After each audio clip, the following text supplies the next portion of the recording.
আসসালামু আলাইকুম। আশা করি সকলে অনেক ভালো আছেন। আমি আপনাদের দয়ায় অনেক ভালো আছি। তো বেশি কথা না বলে শুরু করা যাক আজকের গল্প। বাসর রাতে বউ পালানোর কথা সচরাচর শোনা গেলেও বর পালানোর কথা শোনা যায় না।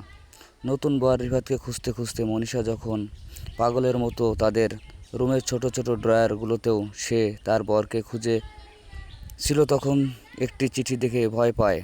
চিঠিটি পড়ে চিৎকার দিয়ে উঠতেই মনীষার বান্ধবী তিশা ও তার ছোট বোন সাজিসহ বাড়ির সবাই সেখানে একত্রিত হয়। তার পাশের পরিস্থিতিগুলো তিশা আর সাজির বেশ চেনা পরিচিত, কারণ মাত্র কয়েক মাস আগেই সাজির বরকেও বাসর রাত থেকে খুঁজে পাওয়া যাচ্ছিল না। সে থেকেই বেশ চুপচাপ আর সবার সাথে অস্বাভাবিক আচরণ শুরু করে সাজি। আরাফ আর নেহার দুই মেয়ে তিশা, সাজি। কিন্তু শুরুতে তিশা মা বাবার খুব আদরের মেয়ে হলেও সাজির জন্মের পরপরই অনাদরের হয়ে ওঠে।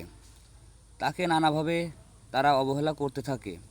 এত বড় বাসায় আর কাজের মেয়ের প্রয়োজন যেন তাদের না হয়। সব কাজ তিশা একাই সামলে নেয়। বাড়ির সব কাজের সাথে সাজিকে দেখাশোনা করার দায়িত্ব তিশা হাসিমুখে মেনে নেয়। ধীরে ধীরে সাজি যখন বড় হতে থাকেন, তিশার প্রতি এমন অত্যাচার তারও সহ্য হতো না। দুজনেই দুজনকে ভীষণ ভালোবাসত। মা বাবার অনিচ্ছা থাকলেও সাজি তিশার কাজে সাহায্য করত লুকিয়ে। একজন আরেকজনের বিপদে ঝাঁপিয়ে পড়ে। এভাবে সাজি আর তিশা সম্পর্ক আরও মধুর হয়। তারা হয়ে ওঠে বোন থেকে বান্ধবী। সাজি তো তিশাকে ছাড়া কিছুই বোঝে না।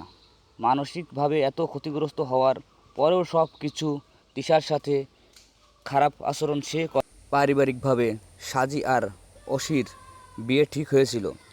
অসি রায়হান আর মিনার একমাত্র ছেলে। তিশা এবং সাজির বয়সের 4 বছরের পার্থক্য হলেও আরাফ আর নেহা মিলে সাজিকেই আগে বিয়ে দেন। তিশার খানিকটা মন খারাপ হলেও সাজির খুশি দেখে নিজের বাড়ন্ত বয়সের প্রতি আর খেয়াল করতে পারেননি। কিন্তু এই বিয়ের ফলাফল ভালো ঠেকেনি। বিয়ের রাত থেকেই খুঁজে পাওয়া যাচ্ছিল না অসিকে।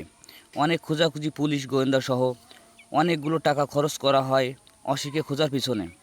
শান্ত স্বভাবের ছেলেটা যে কোথায় চলে গেল বা কেউ তাকে অপহরণ করলো কিনা তা কেউই জানে না। এখনও তাকে খোঁজাখুঁজি করেন পুলিশের একজন। তিশা সাজিকে টেনে এক পাশে নিয়ে যায়।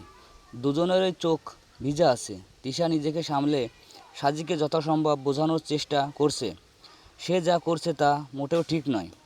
তবে সাজির মুখে একটাই কথা যে সে কিছুই করেনি।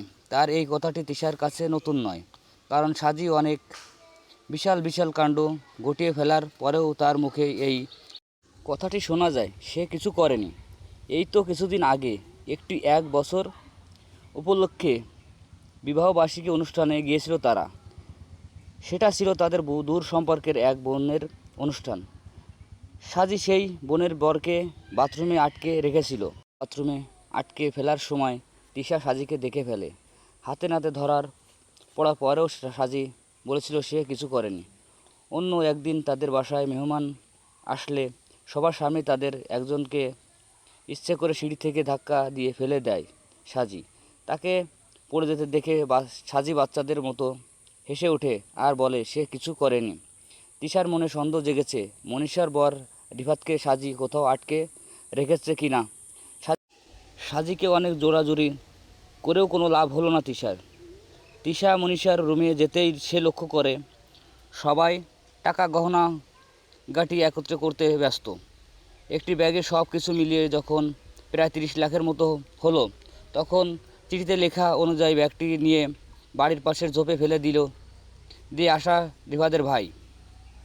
এক পর্যায়ে তিশা বুঝতে পারে রিফাতকে অপহরণ করা হয়েছে আর অপহরণকারী 30 লক্ষ টাকা দাবি করেছে। সাজি একথা শুনে ফিক করে হেসে দেয়। কিন্তু সাজির অবস্থার ব্যাপারে সবাই খুব ভালোভাবেই জানতেন, যার কারণে সবাই সাজিকে এড়িয়ে চলতেন।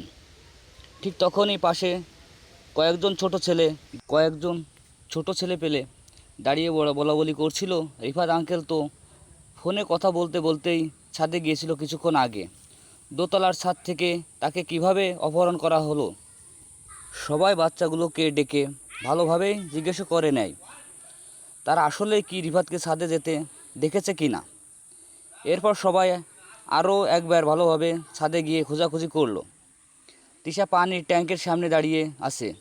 ভেতর থেকে বুদবুদ পানির শব্দ শুনতে পাওয়া মাত্র সাজি এসে চেঁচিয়ে ওঠে, ওই দেখো রিফাত ভাইয়া চলে যাচ্ছে। সবাই সাজির আঙ্গুলের দিকে তাকাতে দেখে একটি বিড়াল দৌড়ে পালাচ্ছে। তিশাও ট্যাঙ্কের ভিতর থেকে আসা পানির শব্দ কথা ভুলে যায়। কারো মন মানসিকতা তখন ভালো নেই।